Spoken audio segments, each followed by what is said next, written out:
Good afternoon. Can everyone hear me all right? That wasn't convincing.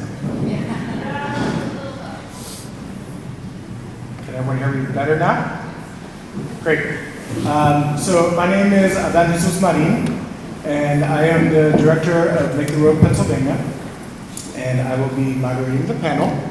I'm not often accused of being moderate, so we'll see how this goes. Luckily, I think we're all aligned. And this panel is about building regional and statewide power.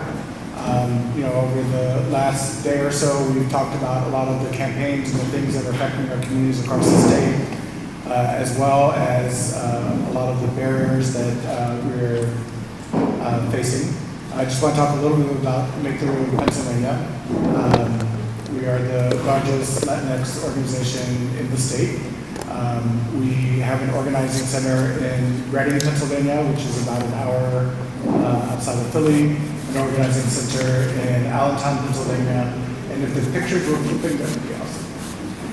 In Allentown, Pennsylvania, and we're just about to open up an organizing center in Scranton.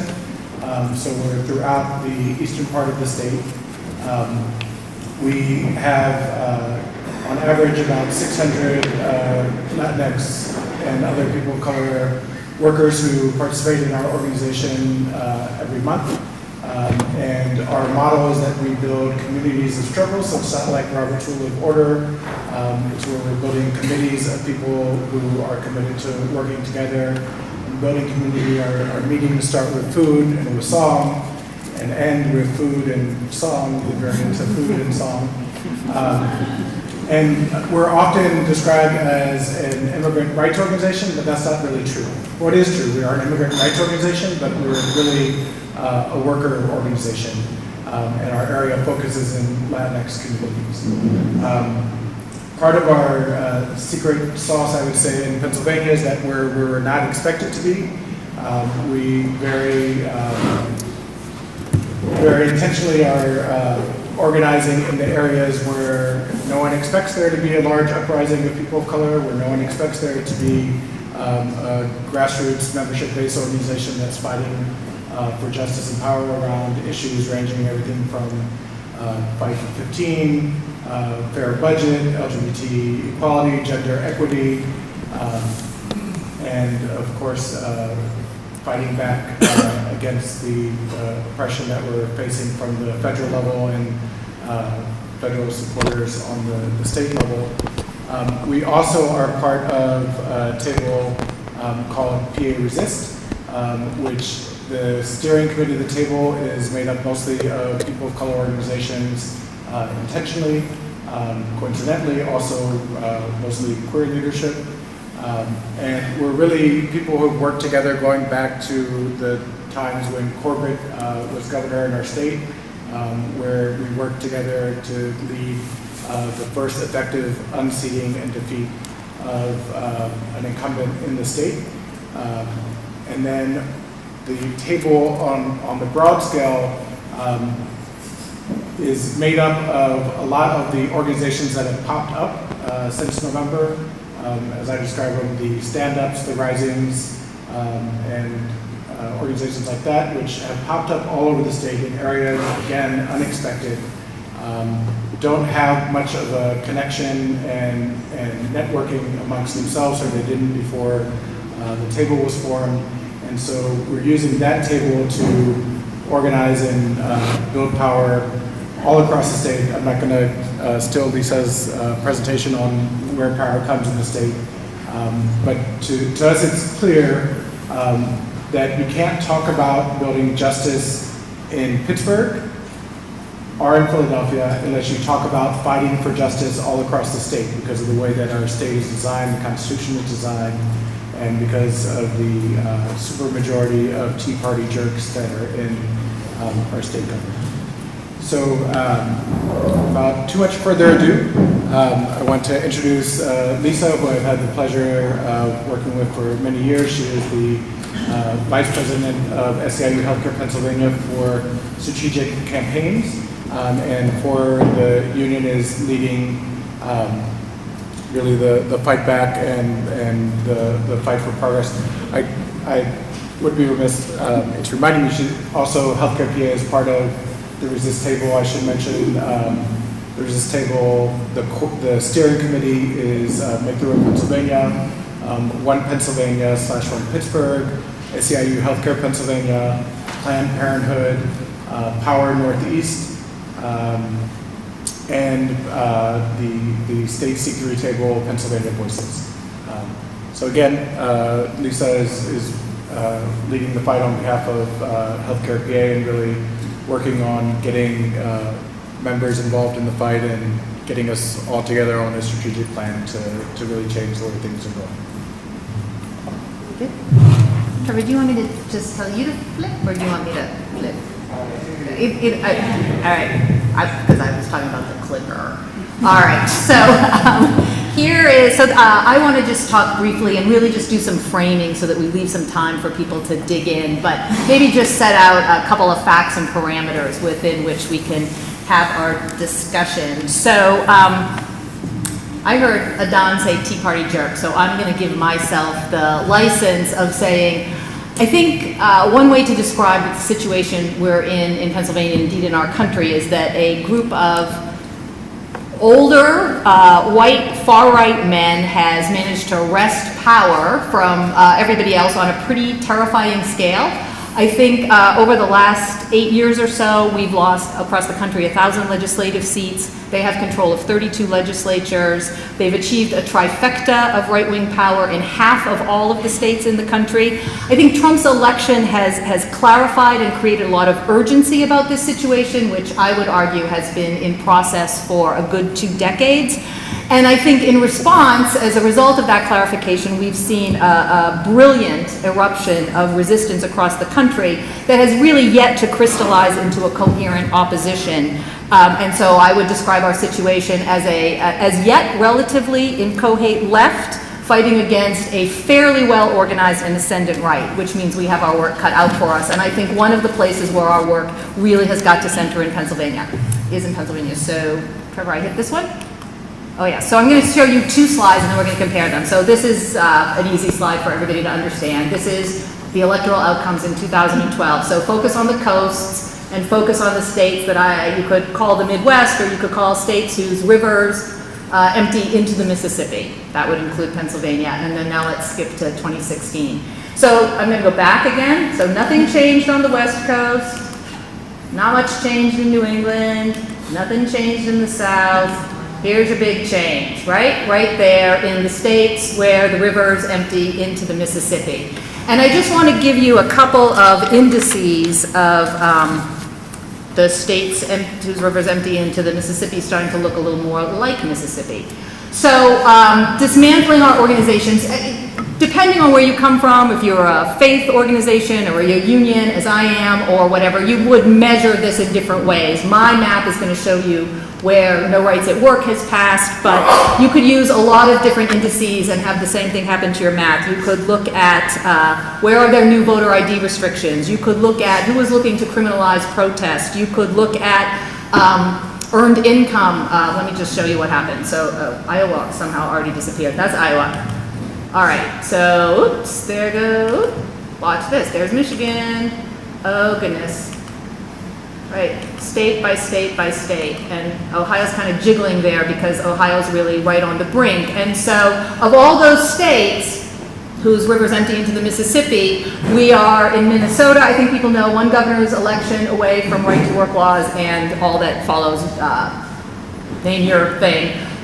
We're a governor's election away in Pennsylvania, and probably not a governor's election away in Illinois, although they're in serious trouble. So I would say this is a region of the country that is in serious trouble, and I'm going to show you the guy who's got his eyes on Pennsylvania. So this is State Senator Scott Wagner. He's running for governor, and he's running on a very explicit platform. I won't show you the video because it takes a couple minutes, but when he announced his run for governor, he stood up and he said, I've been a state senator for a while. Here's the problem.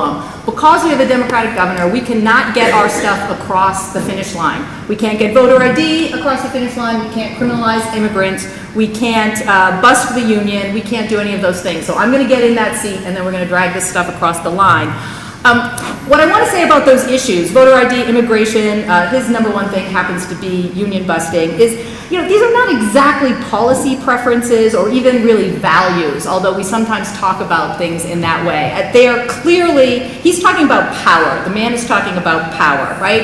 And so what we have in front of us in the kind of figurehead of Scott Wagner is a small group of very strategic people who are extremely clear-headed about decimating our organizations so as to prevent us from governing in our own interests. And they've been pretty effective. If you think about the organizations that exist to attach regular people, working people, to the levers of power, you got a few, right? You have the Democratic Party.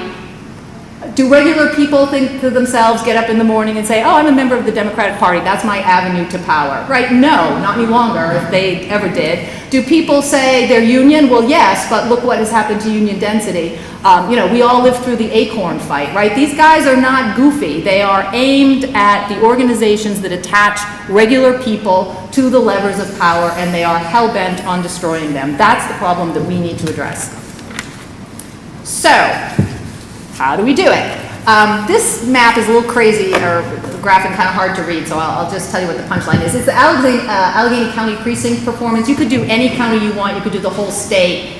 I'm not clever enough to figure out how to sort it, and there's a lot of precincts, so the map got really, really big. So I just did Allegheny County. But here's what you need to see there, right? So there's blue. The green line tells you who voted. And so and then blue is us and red is them.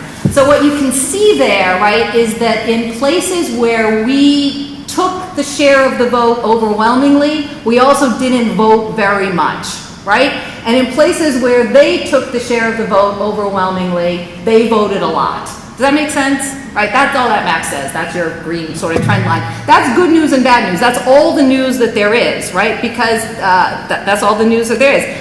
The good way to look at it is they don't have a ton of room to grow, right? They're getting their people out to vote. They're getting their people out to rallies. They're getting their thing done. The bad news, which is the same thing, is that we leave about half of our team on the bench. That's the story, right? That's our whole story. And so the problem, if we want to solve the Scott Wagner problem or the rebuilding of our organization problem, that's the problem that we have to solve. How do we get our team off the bench? So here's our team. This is a big surprise to people in this room. We need to inspire people to organize and take action. So if we're leaving our team on the sidelines, I would just say a couple of things, directions that I think are particularly fruitful. And well, the first note that I would sound is urgency. We do not have a lot of time. That map of disappearing states, that's serious, right? That's serious. We figure out a turnaround in 2018 or 2020, or we're not going to figure out a turnaround in the next half century. So let's get our act together. I think our act together means finding new models of collective power, partly because they have done so much damage to our old models of collective power, but partly because our old models of collective power were not, I would say, as permeable as they should be. A union, right, it's kind of hard to get in the door of the union under the NLRA. Can we throw those doors open? How do we do that? So that's one thing. We need a bold and simple narrative about power and what people want in their lives, and we need to start electing champions through a pipeline. We need to reconnect people to their democracy by running people who are credible and who will fight. So that's a kind of what do we do. Now, where do we do it? Here, I helpfully put both maps on the same slide. Took me a while to work that out. So I'm going to let you, so there's 2014 Wolf and there's 2016 Trump, right? So some obvious places to start would be places that were blue in 2014 but are pink or red in 2016. And so you can see where they are. They're Erie, Beaver, Lancaster, the Lehigh Valley, I'm sorry? Berks County, right? Berks County, what we call LULAC, Luzerne, and Lackawanna counties. And then, of course, we should strengthen our base in Pittsburgh and whatnot. And here's the good news. We now have the beginnings of organizing collaboratives in each of those places. So what is an organizing collaborative? And this is really my last thing, and then I'll let people go. One thing that we know is that none of our organizations can run 7 organizing projects all by themselves. Mine can't do it, Pittsburgh United can't do it, Aaron can't do it, Tony can't do it, Adan can't do it, we can't do it, right? And so that has really forced us, I think actually in a very healthy direction, which is to figure out how to share some stuff. My organization can't do 7, but we can do 2. And so the organizers who are helping to lead in Allentown and NEPA are coming out of my organization. In Berks, in Pittsburgh United, Chris's, we figured out we can all do 1 or 2. We can all find the funding for that. And if we put people in a common program aimed at common narratives and we coordinate well and figure out how to steer this group and develop some trust, we can make a lot of progress, much more progress together than we could make by ourselves. So what does progress look like? What does that sharing look like? A shared narrative, joint trainings and actions, common goal of moving people into organization. Maybe that's a union, right? Maybe it's a community organization like One Pennsylvania where they're located, or Don's organization where they're located, or a church organization, or CASA, or Keystone, or PIN. We're actually sharing staff and data, which turns out to be a massive hurdle. I think we're like through the trust part, but it turns out when you build your data this way, it's hard to move your data that way. History is like a record, and the needle kind of wants to go in the grooves that already exist, and jumping those grooves has really put our data specialists through their paces. But we're figuring it out, right? How do we sign up for 1 bus, not 7 organizations on 7 buses? Sounds simple, but harder than you might think. And then doing some collaboration around innovation. What are these new forms of organization? Doing some collaboration around candidate pipelines and things like that. So that's about the state that we're at now, or at least that's how I would describe the state that we're at now. And I think the other people on the panel are going to kind of dig in and provide you with some detail and inspiration. Although first we're going to have time for questions of you. Oh, okay. Yes. Great. So, are there any questions for Lisa so far? What's a record? What's on?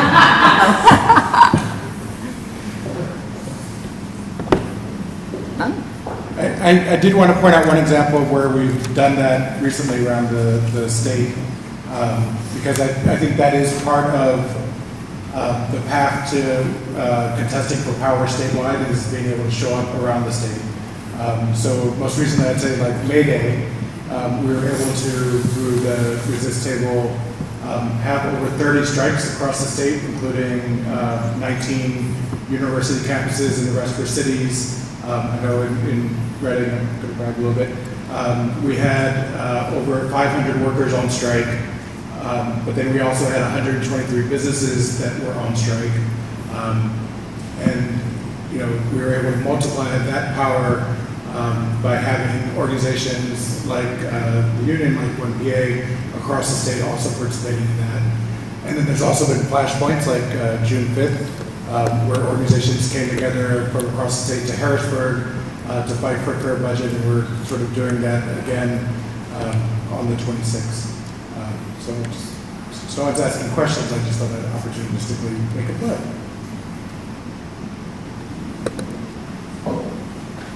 Okay, everyone is in trance. Clearly, great, awesome.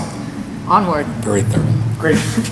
So next we're going to hear from Chris Ward and Tony Helfer, who are going to present together on the model of community worker organizing, particularly in Western Pennsylvania. And I believe that first we're going to hear from Tony, who's the president of UFCW Local 23. Thank you. I'm going to give you a little education into the grocery industry in the Pittsburgh and surrounding areas, so that you can understand why we're where we are at today and how we're struggling to move forward. The unions came in 1937 and organized basically all the retail food in Pittsburgh. There was 2 predominant national retailers, Kroger and A&P, and there was 2 large regional employers, Giant Eagle and Thoroughfare Markets. Some of you from Pittsburgh remember that. And everything went fine for about 45 to 50 years. The contracts were almost identical. By the mid-1970s, these contracts were the best labor agreements in food in the United States. And I'm a product of that. I was hired by the Kroger Company in 1976. I was hired at a rate of $3.92 an hour. If you calculate that on Google and go to the Consumer Price Index, you'll see that that value today, $16.90 an hour, is what we were starting at in the mid-1970s. I went to full-time in 1779, making $7.34 an hour. That's the equivalent of $24.50 an hour. That's what we were paid in the grocery stores in the late 1970s. We had a lot of college-educated workers who worked in the grocery store industry. You practically had to know somebody to get into one of these jobs. They were so good. But then the 1980s came, and everything just started falling apart. Saul Shapiro led corporate giant Eagle, and he was one of those owners who literally went into workplaces, made friends with the workers, patted them on the back, praised them, was glad to give wage increases that people could sustain their families and have a good living wage job. But when the 1980s hit, the whole market collapsed here in Pittsburgh. We had Kroger and A&P leave this market. And right after that, Thoroughfare went bankrupt. So that left Giant Eagle basically all by itself by 1984. And they were a struggling employer at that time. So they went to their workers and demanded huge wage concessions, which they got. And then they turned that money into rebuilding their Pittsburgh market. You might remember the absolute minimum pricing program that they had and all the advertising. They were being praised as being clever. But what really changed was the leadership of Giant Eagle went from Saul Shapiro as a single person who cared about his workers and turned it over to his sons. And his sons had a different idea. They wanted to build a corporate giant. And they did it on the backs of the workers here in Western Pennsylvania. Giant Eagle quickly expanded itself throughout Western Pennsylvania into northern West Virginia, and then they, off the backs of the workers, they were able to purchase Riser Foods in Cleveland, and then purchase Big Bear after that in Columbus, and now they're expanding in Indianapolis. This company prides itself on low-wage, part-time jobs. Now, we fight at the bargaining table to get everything that we can for our workers, but now we're competing in a market that came back to a chain market, that being Walmart. Walmart just literally undermined the grocery industry.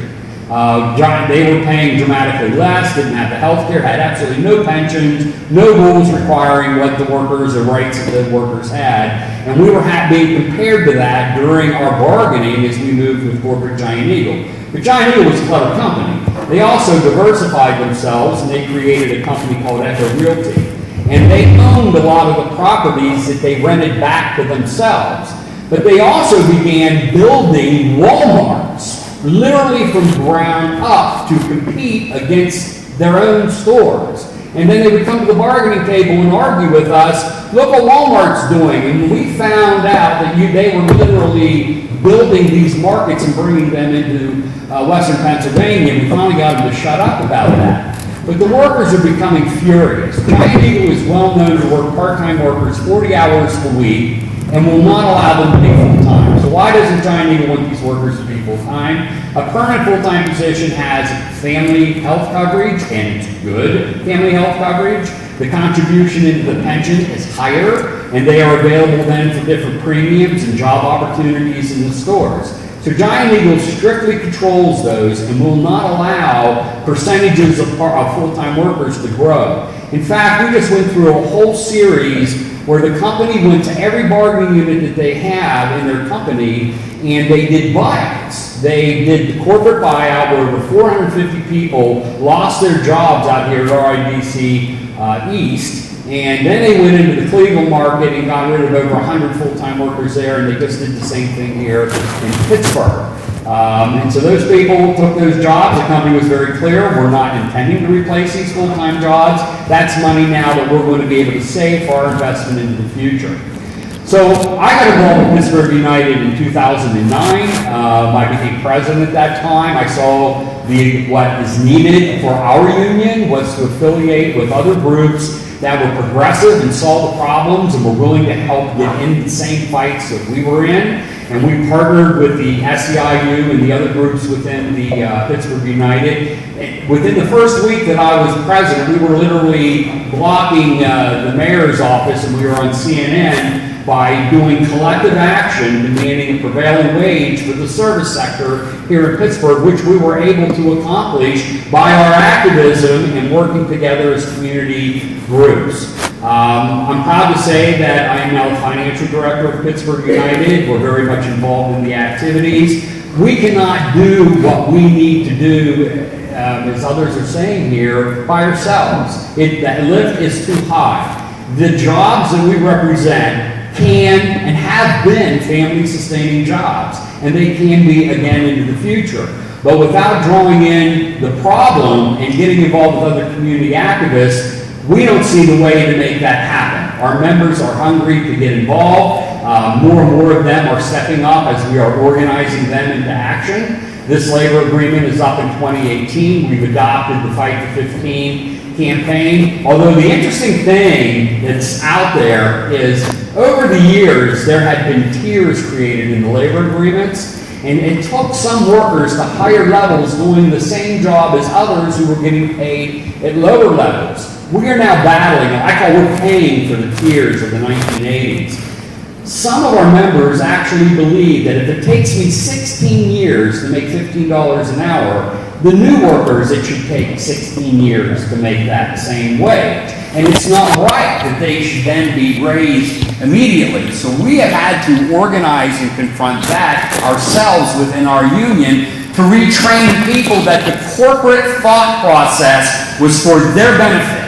And unfortunately, too many people bought into that thought process and thought it was the right way to go. So we've got to completely turn this ship around, and raising these wages to $15 an hour or more are going to create a lot of good jobs in the Western Pennsylvania area. And when we say $15 an hour, that's $30,000 a year. When I tell people that, do you see what we're fighting for? I mean, is $30,000 a year for a full-time job an unfair wage? Are we missing this? Are we totally mistaught and we are going to have to retrain people to see what a fair and living wage is? Because I believe that's what our fight is. People who argue, well, burger flippers shouldn't make $15 an hour, yet the corporate CEO is earning millions and millions of dollars. So we have a lot of work to do, and again, as a local union, I cannot change that. I have got to affiliate with others who agree with what we believe in and to take the fight to the streets, and that's what we're doing, and that's the project we're doing here in Western PA. So thank you very much. Thank you.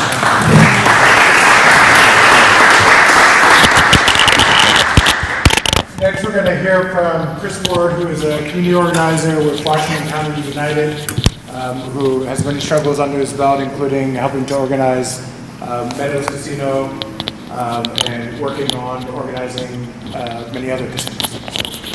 Great. Thank you. This here, Chris. Chris, we're going to get this here. Okay. I'll get it right there. Yeah, and to spin off of what Tony was saying, Washington United and working in the region of Washington County spins off directly into that. We're doing the work on the grassroots level that Tony's referring to about coalition and teaming up together to support organizations like the UFCW.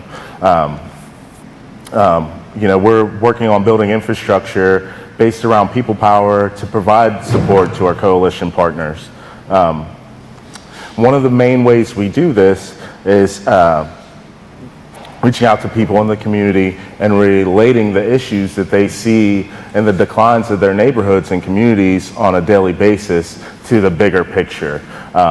Issues like the Fight for 15 and cuts to their health care through the state budget really comes across in the doors when they realize that this is going to affect their LIHEAP, or this is going to affect their stamps, this is going to affect the community support programs that they've become accustomed to receiving.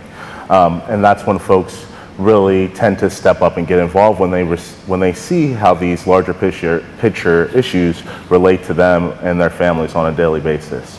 So I'd like to highlight for you guys just one group that we've reached out to through our efforts on the doors thus far. A couple of sisters named Sherry and Sonia. They're two ladies from Daisytown, PA, which is like a former coal community. It used to be a very thriving middle-class area. And in the last 2 decades, they've seen huge declines to where, you know, folks in that community are struggling to put food on the table for their families. So, in reaching out to these ladies and through one-on-one conversations, they've become, you know, empowered, to say, and excited about working these issues. Since reaching out to them, they've went out and they've talked to their neighbors about the issues that they're concerned with. One of their major concerns is really putting food on the table for their families and good paying jobs. These 2 ladies run a summer feed program which feeds kids in their communities, where they're going out actually volunteering hours and getting volunteers to feed the kids in their community. And when we talked about some of the budget cuts, they realized that this could directly affect them. So since gaining that involvement, they came out with us on the bus of the marches, which was the first time they had ever been to a rally, and we're just really floored of what people can do when they're put in the same place all once, yelling to their leaders, "Hey, this is what we want, and this is how we need to have our leaders govern around the issues that we care about." And they went back into their communities and they told their friends and got their neighbors involved. And since then, they've turned out to do in-district visits with their legislators. They've, in turn, saw that, you know, these folks, even though the representatives are saying to them, "Yeah, we support you," they're really beholden to big business and right-wing issues and legislator. And then they've in turn went back into their communities and told them what they saw and what they heard from their representatives. So our goal with them moving forward, and the way this coalition kind of works, is once they've gone back into their communities and they've organized their church members, their friends and their family, we go back into reach into that as a resource for support with events like, let's say, a UFC action, where we could reach into the community and have faith leaders, community members all involved in supporting workers' rights in a fight for 15 or a fair contract. So that's one of the goals we have moving forward, is to help to build this relationship with the communities and community members like Sonia and Sherry, who are willing to step up and fight for a system that they believe in. Thank you.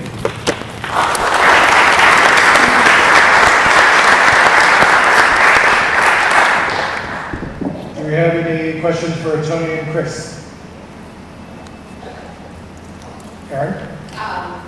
Tony, I'd like to understand how the community organizing strategy, or if you could just explain how the community organizing strategy, walking alongside the Giant Eagle work, will support each other. It'll show Giant Eagle that the community supports a fair wage at the stores. I think a lot of people believe that Giant Eagle is a family-operated company that has great compassion for their workers, where the reality is, at the end of the day, they're a low-wage employer. Over 70% of our members qualify for public assistance. I don't think the public is aware of that, and these are people working full-time or 40 hours, even though they're not counted as full-time. So as we work together with our coalitions, we look to educate the public. We're looking to put pressure on the company and expose what they are doing. And then hopefully, as we build our rallies, the faith community, all the people that are involved in Pittsburgh United, we want to bring light to this employer. That's what we're really trying to do.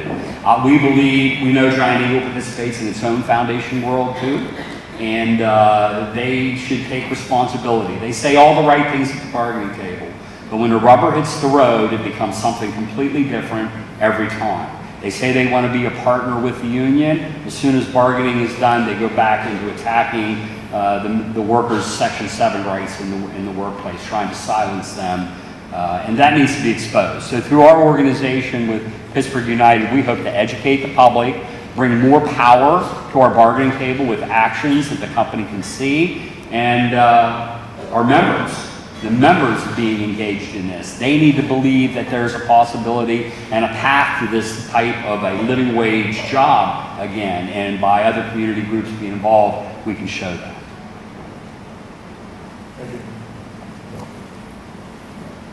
I know you took the footprint of Giant Eagle, but what's the footprint of the campaign, the locations where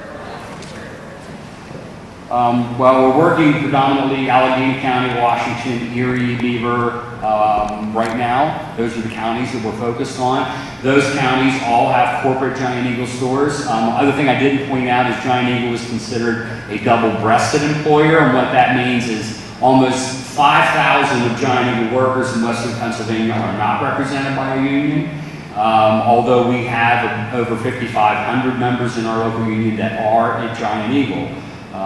So I guess that footprint is to bring attention to some of their most successful locations, and they're in those counties. Yes. This feels like it's happening right at the same time as grocery is getting really tight. I just wonder if you can. Yeah, the grocery industry has gone through some food deflation recently, predominantly in the meat products in the stores, and we're hearing that from the employers because overall sales are down. It hasn't stopped new employers from coming into the market. Whole Foods has grown here along with Aldi's, and now we're being told a company out of Germany called Lidl is going to put in 300 stores into the eastern part of the United States. They're actually going to be building a warehouse in Monroeville. So we know there's money to be made, even though the pie is only so big. Traditionally, grocery stores do better where the population is growing. It's been stagnant here in Western Pennsylvania, so the pie is a little tighter to fight over. But the profitability is still there. The companies are making dramatic amounts of money. You can see that reflected in the stock markets. You can see how the companies operate, expand their base. They're continuously buying up other companies or growing their footprint where they operate, and Giant Eagle is no different. Their latest expansion has been into Indianapolis. We found out that they actually own 8 other locations that competitors currently work or provide grocery business in Indianapolis. So there's still a lot of money to be made in food in the United States. Nikki? Thanks so much to all of the panelists here and for your work. Proud to work with you guys in coalition on so many things. This question is really for Chris, but Tony, please feel free to jump in. Just from your perspective, how do you feel that this campaign reflects the fight for racial justice? How do you feel that this campaign really tackles multiracial organizing and brings racial justice to the forefront of the conversation across the organization? I think that the The question was, how do you feel that this campaign is bringing racial justice to the forefront of the conversation and addressing the struggles in the racial justice fight as part of the comprehensive organizing? So to answer that, I think that the organizing that we're doing here, and from what I've seen on the doors thus far, is there is a very large potential to overcome some of the racial divides that have polarized people in Washington County for a very, very long time. I think that both sides of the people, both left and right, blue and red, are experiencing the economic crush from having lower wage jobs and the circumstances that surround from that, including the cuts to state budget and healthcare. Those issues supersede race lines on the doors. When you walk either into a black household or a white household, and they're having trouble making ends meet, and you relate some of the big picture issues and how that affects them, race doesn't play a factor as much into it when it comes to putting food on the table for their families.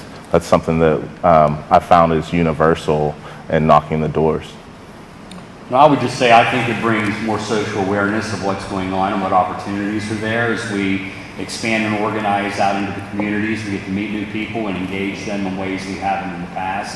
I know that we struggle with some of that, the racial inequality here in the city of Pittsburgh. It seems to be more in the city than it does in the outlying areas because there's very few African Americans that work in grocery stores outside of the Pittsburgh region. So obviously there needs to be work done there, and that's just educating and engaging people.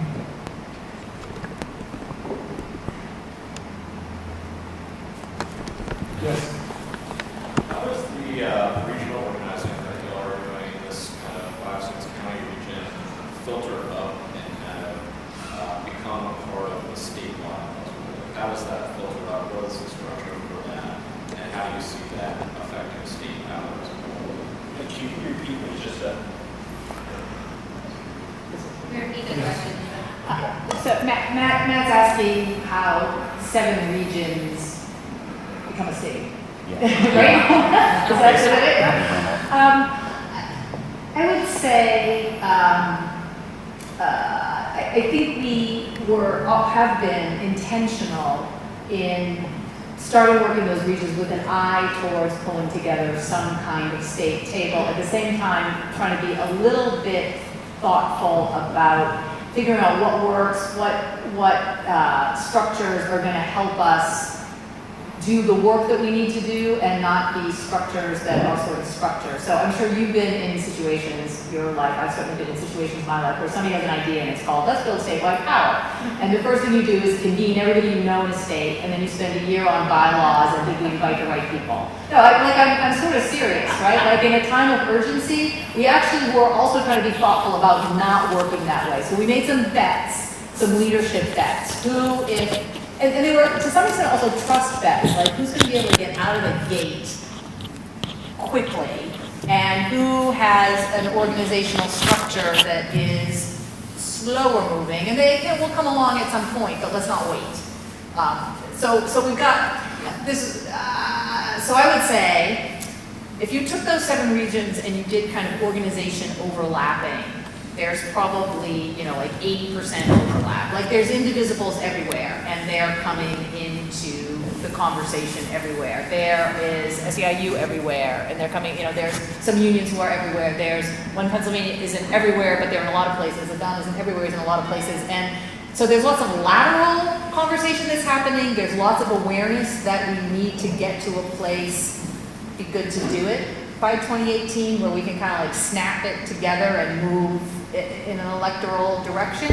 And for now, we're kind of like feeling our way through what are the things that we can all do now that makes sense to us all now, and build those relationships and build the infrastructure that we have to build kind of as we go. So we all did the budget. We're all going to do Giant Eagle. Although I would say also we're figuring out where there's maybe a little less overlap. So when Tony rattled off those areas, I think we saw overlap with that project in Erie for sure. We got home care workers, but can't have a whole organizer just up there. So just to give you an example, so the Pittsburgh United's organizer in Erie is actually doing, home care is a new worker organization. It exists in an entirely voluntary world, and in that sense, it's right to work before right to work, right? So it's a good thing to experiment with. In Erie, there are maybe, 1,200 home care workers. It's not feasible to have an organizer who just lives in Erie just to talk to those people, and yet those people cannot be an organization if somebody doesn't get in front of them right when they get hired. Because they live in a bunch of little houses. We will never catch up to them knocking doors. Never, right? So how do we do this? Well, we sat down with Alex and we said, all right, you've got an organizer in Erie. What if we do some time swapping? We're going to train your person how to do our new worker orientation. And, you want some advice and guidance from our kind of like hot shit digital organizer? Great, we're just going to swap on that, right? So we're looking for those kinds of places where we're really building out common structures. We're not in Johnstown. Planned Parenthood is in Johnstown and Tony's in Johnstown, but we're not all in Johnstown. Is that an answer to your question? Am I answering it at all? I think we're groping towards that place by trying to work together and see how we get there. And when people call and say we want in, we try to figure out how to get them in. Yes, great. Exactly. Sorry, was that too long? Nope. But that's the other, I mean, we basically, we're like, okay, well, we're moving forward with who's ready to move forward and others will join. Great.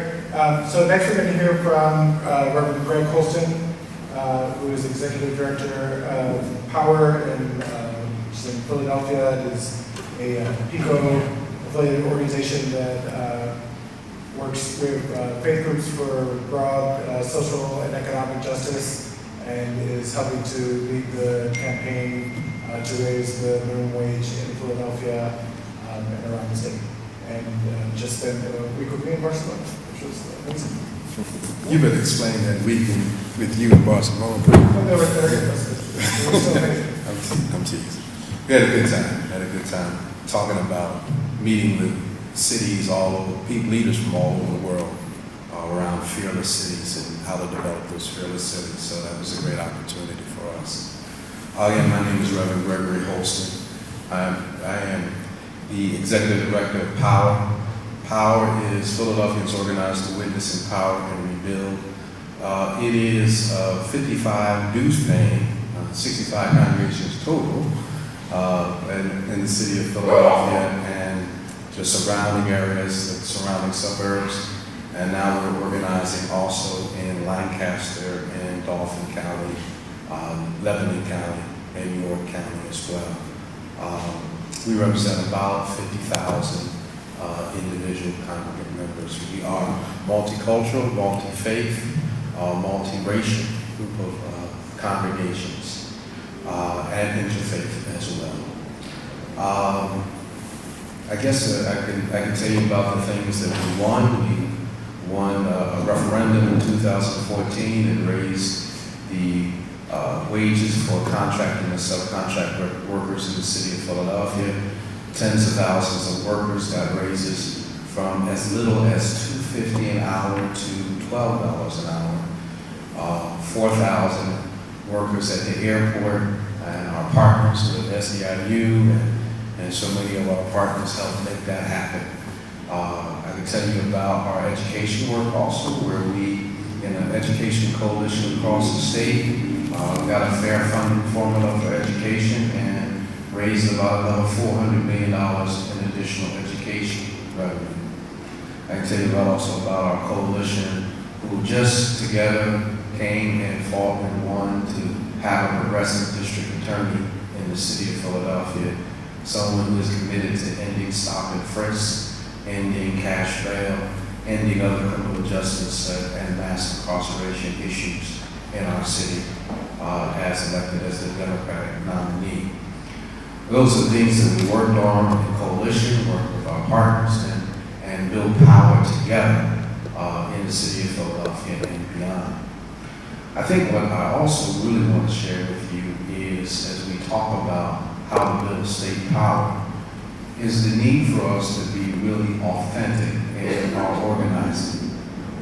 When I was approached as a clergy leader, and I was first a clergy leader in Power, I've been the executive director for about 6 months. When I was first in Power as a clergy leader, I was approached by the previous executive director, and as we sat down and talked, I quickly said to him, look, man, don't have me be involved in something that wants to use my people. I say that clearly because almost every pastor will say that to organizers when they come. Don't use my people.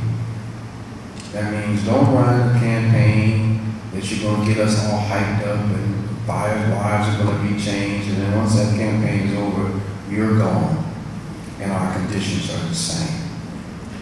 For the church that I represented for the last 6 years, New Vision, in a 3 zip code radius around that church, 50% of the people live below the poverty level. 25% of the people live in deep poverty. That means they make less than $5,500 a year, a little over $100 a week. They come into my church and we feed them, we clothe them, we deal with all the ministry issues. And the only reason I got in Power is because I know we needed to do more. and that charity was not enough. We needed justice. But the issues that are surrounding that community have been there for 50 years. They have been there through the deindustrialization of our nation. They have been there through Republicans and Democrats. They've been there when Bill Clinton was there. They were there all 8 years Obama was there. And when you talk to the folk and say, Trump is the major problem, they're looking at you like you're crazy. Because their lives have not changed. They've gotten worse. And when we talk about power, and we're not talking about real solutions to transform 5 generations who have lived in poverty, then you're not really talking anything that makes any sense to anybody. And that's why I could tell you that what it was, 45,000 votes that Trump won by, just 45,000 votes. Those votes were in a mile radius from my church. And people did not vote because they did not think it would make a difference. And so we can talk about organizing all we want to talk, but until we talk about really rooting ourselves in these communities and being a part of the community and saying that I'm here and I'm going to be here long enough to transform and change your life, and I'm not going anywhere. That's the kind of organizing, the deep organizing that is necessary. It's necessary in places like North Philadelphia where power is decided to go deeper into our organizing, deeper commitments. But also the same kind of organizing is needed in those so-called Trump areas where folk who were longtime Democrats or progressives decided to vote for Trump because they looked and they heard and they said, well, maybe he won't bring my job back, but I would rather take a chance that he might compared to someone who's telling me that my job will never come back. People made a logical decision to vote for him because they saw their lives not changing under the lives of Democrats and Republicans. And so until we have a real message that can go into a Lancaster, that can go into a York, that can go into a Johnstown, that can go into a Altoona, and go deep, as my friend is already going into Reading, go deep into places that have not been touched, that have not really been talked to, where Rush Limbaugh is on 7 channels and they listen to him all day and been doing that for 30 years until we find a way to go deep into those areas and win those people back. Not just for an election, but for a generation. We will be in the same situation at the state level, always getting preempted from any progressive thing that we even think about trying to do. And that's the difficult stuff. That's the difficult stuff. That's the stuff. We can win stuff every now and then and feel like we're successful. But are we willing to do the long-term, difficult organizing that is necessary to change our nation, not for just a moment, not just for every 4 years, but for a generation? They're waiting for a message from us. They're waiting for a commitment from us. They're waiting to see what we, who call ourselves progressive, really want to do. And when we do that, we can make a real difference. Thank you, Reverend.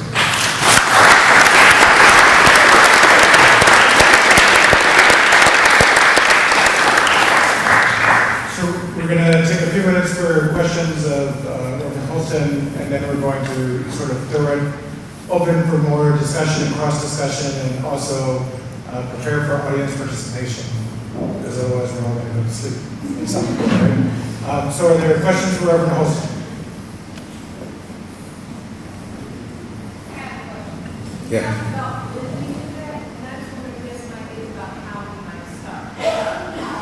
Oh.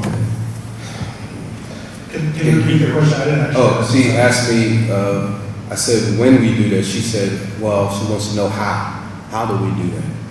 I think it starts from really, first of all, for funders, it talks about making long-term investments. Instead of investing in campaigns, invest in building power in communities that have been disadvantaged. We can start with Many have talked to us about this new American majority of black, brown, single women, that this new American majority folk talk about. Well, let's start making investments in that really new American majority. I'll give you an example. On the conservative side, Justice Roberts, the head of the Supreme Court Justice, was identified in his 20s as somebody that they wanted to invest in. I remember him in the Reagan administration in the 80s. He was talked about then. And they have stayed with him for 30 years. You think he didn't get to be Supreme Court Justice from nothing? They had his name. They were investing in him. They nurtured him. And then they made him Supreme Court Justice. We don't do that on the progressive side, not in any real tangible way. We don't do that for regular folk in regular communities. We don't even do that real necessarily for those who are going to our most and best colleges. So we really need to look at our young people and say, look, I want to see where you're going to, I want to help shape where you're going to be 30 years from now, because 30 years from now, I want North Philly change. And I want you to have the agenda that will help change it. So it is about investing in our communities. It's about investing in our people. It's about investing in the folk that we say we care about and putting our investment dollars into their lives to build organizers, to build leaders, to build grassroots organizations that stay in the community, remain in community, and continue to build a community long after the campaign issue is over. Did I answer your question? Yes.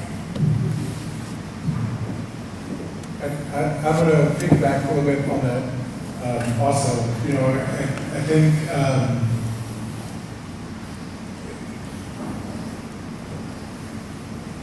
I think if we look at, I think the question was when, and can you read the whole question? I just want to make sure. She said, was when, I said when, and she said she wanted to know how.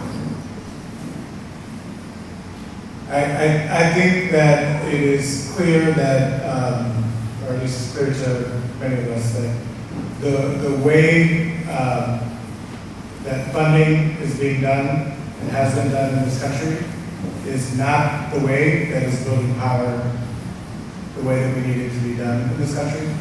And that's true in the state as well. When I look at the election results, for instance, in Pennsylvania, and I want to talk about civic engagement in the C precinct. The precincts that our organization was funded to work in and to get people to come out and participate in the election performed 20% better than the like precincts right next to them, with the same demographics and everything, with the only difference being that there was not investment in those precincts. And we could have found the 40,000 votes in those precincts. We could have found them in so many places that there wasn't investment around the state. There was a question earlier about how does the race question play into that. I know that in our example, it certainly does, because quite frankly, too many funders didn't see the importance of investing in Latinx communities in central Pennsylvania and outside of the main cities that are on the path to power. I think that as we keep going on, we see that the race question in funding keeps on popping up. I think that we see that organizations that are people of color led, that are majority people of color members, really have to go the extra, that mile, with the extra 10 miles to get approval, where we see other organizations, frankly, not having to prove themselves as much. I'm trying to be diplomatic in a room with funders.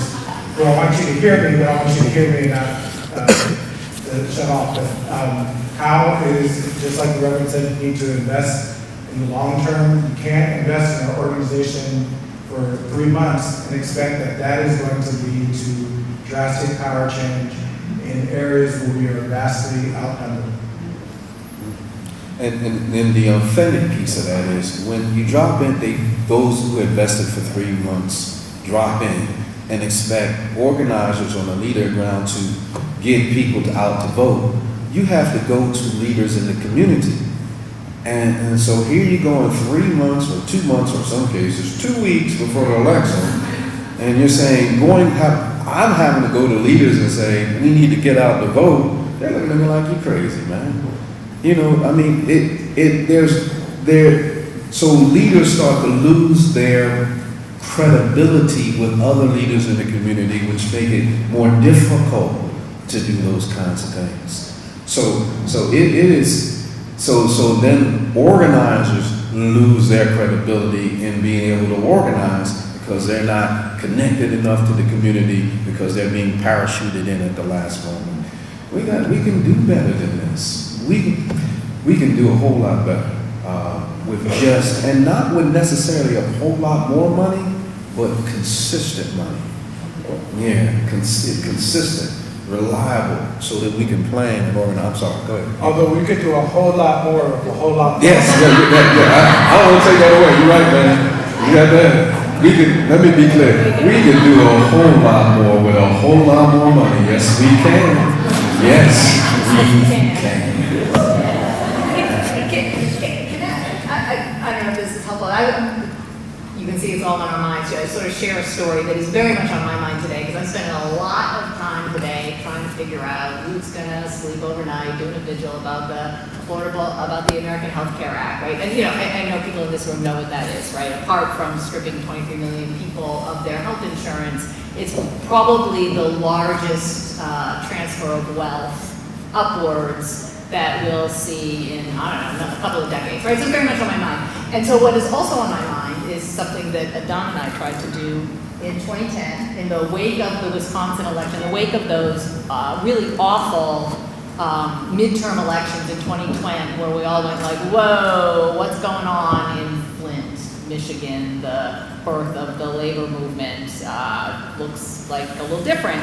And yet, the Affordable Care Act was rolling, and sat down with a funder and talked exactly about what Reverend Holston is talking about. It was like, how about if we didn't treat this, how about we treated this as a massive organizing opportunity, right? A lot of people are going to see the purpose of voting for the first time in a long time because, you elect Barack Obama and something sort of good happens. So instead of having navigators just enroll people in a service, oh, here's your health care, bye.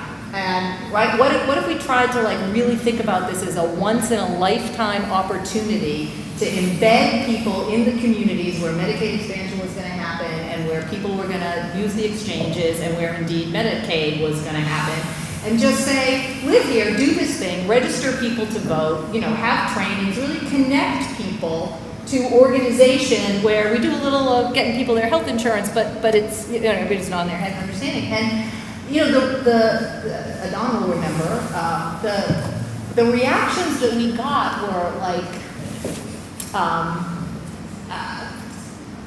disappointing. It wasn't just about the money, but it was like, where does this thing live? Is this like a C3 thing, or is this a C4 thing? Is this why is the union doing this thing? You're not like an organization that we typically want. What is your relationship to this guy?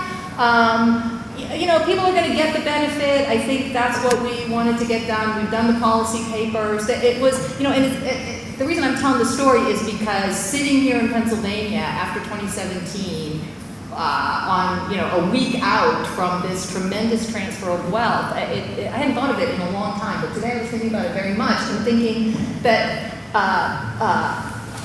I think the moment that we're in, it certainly requires our organization to change. I would never sit here and say, who's got this all right? The labor movement.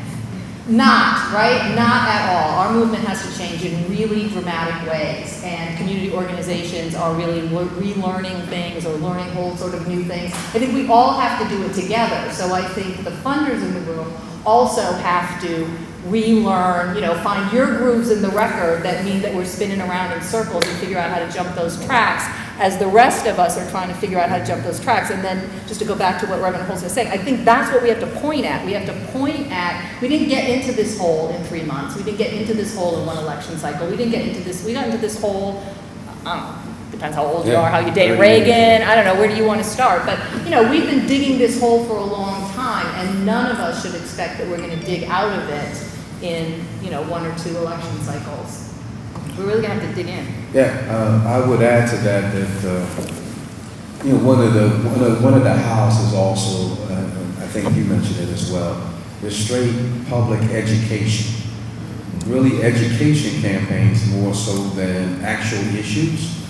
One of the things we do, we put out a report called Black Work Matters, the future of race, class, and the future of work in the city of Philadelphia. And some of the statistics I mentioned earlier came out of that report. The reason we did the report and we continue to take the report out was to build really an agenda around poverty in our city, because our city is the biggest, poorest city in the nation, poorest big city in the nation, with about a 26% poverty rate. But what we found out when we did what we called you know, actual sessions where we just had people come in and share their testimonies, and then we had people come in and share their stories about living in poverty, is that we realized poor people don't always know that they're poor. Because the reality is that when you're always around somebody who's only making $11 an hour, as you were kind of talking about before, and or making $7 an hour and you're making 11, you think you're doing good. But you're all stuck in poverty and you don't even know it. And so when you're talking about bringing people out of poverty and convincing them that 15 just gets you out of poverty, and it just barely gets you out, and you deserve that, that is a revelation to folk that have not heard that, that have not thought about that, and that maybe you're even worth $22 an hour. That is a revelation. You know, and that's the kind of deep organizing when you get regular folk to recognize that. And I don't mean to put the union piece down, because that's good, the union folk, but regular folk in the community who aren't working have to understand you're still worth $22 an hour, and that should be the minimum wage, and you deserve a livable wage. That kind of deep organizing builds such relationship in communities that when you ask, how did you get out and vote for X and XYZ, or come out and support this union that is doing this work to get wages better for that particular group of people, they nod their head and say yes, because that's not their union campaign, that's my campaign, because we're all working together to end poverty in our city. That's the deep kind of relationship building organizing we're talking about, that takes years to do, that you cannot do in a 3-month parachute drop into the community. I want to start with some more audience participation. First, I'm going to do like a very rough sort of survey. If you are most excited or inspired or wanting to do work around wages, please raise your hand. You can vote for more than one.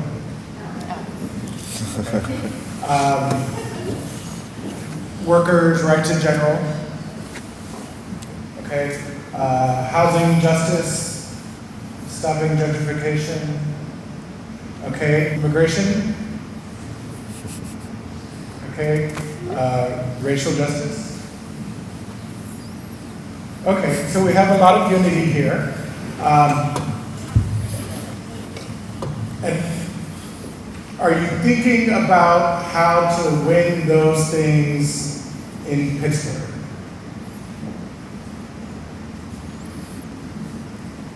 Only Pittsburgh? That's the question. Only Pittsburgh? Okay, good. Because I want to sort of drive home sort of the lay of the land. If you care about all of those things in Pennsylvania, I just want to be crystal clear that there's no way for us to win those things if we're not looking at how we're investing and building power across the state, including the communities where we are least expected. I say a lot, like Baker Road is where we are not expected, right? we have to understand that, and we also have to understand that there's like a highway to power in Pennsylvania on the federal level that gets a lot of attention, right? And that generally, it's like you start in Philadelphia and like you carve out your number of votes there, and then you go to Pittsburgh, and then you go to Lehigh Valley, and then if you've got enough resources left over, you might go to NEPA, you might go to Erie, but you've probably already spent all your money.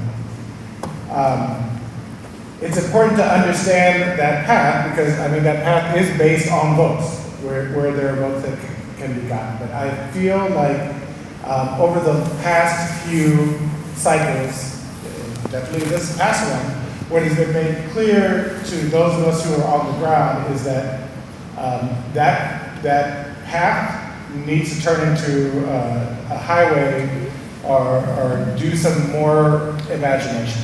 The truth is that Philadelphia is always going to be an important spot to get votes. And Pittsburgh is always going to be an important spot to get votes. But as Elk County becomes a more important spot for others to get votes and not for us, if you don't know what Elk County is, they're not voting for progress, for anything you raise your hand for.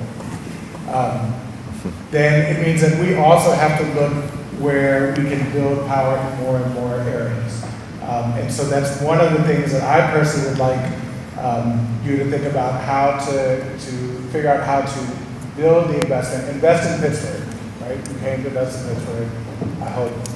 Invest in Pittsburgh. Understand that you have to also invest outside of Pittsburgh if you want to build that power. And in Pennsylvania, like I talked about the path to power for on the federal level, the truth is that on the state level, for state legislation and for local legislation, that path is not as clear. And it would be a mistake for us to fight. For instance, we had a big victory followed by a loss here in Pittsburgh, and I know that people have already talked about this around paid sick time, right? The truth is that we can pass really great things in the big cities, but we cannot protect them, we cannot hold them unless we are also building power around the state. And so if you're very interested in building power in the urban areas, just know that it can't be done unless you're also building power in the other areas around the state and investing in the work around the state.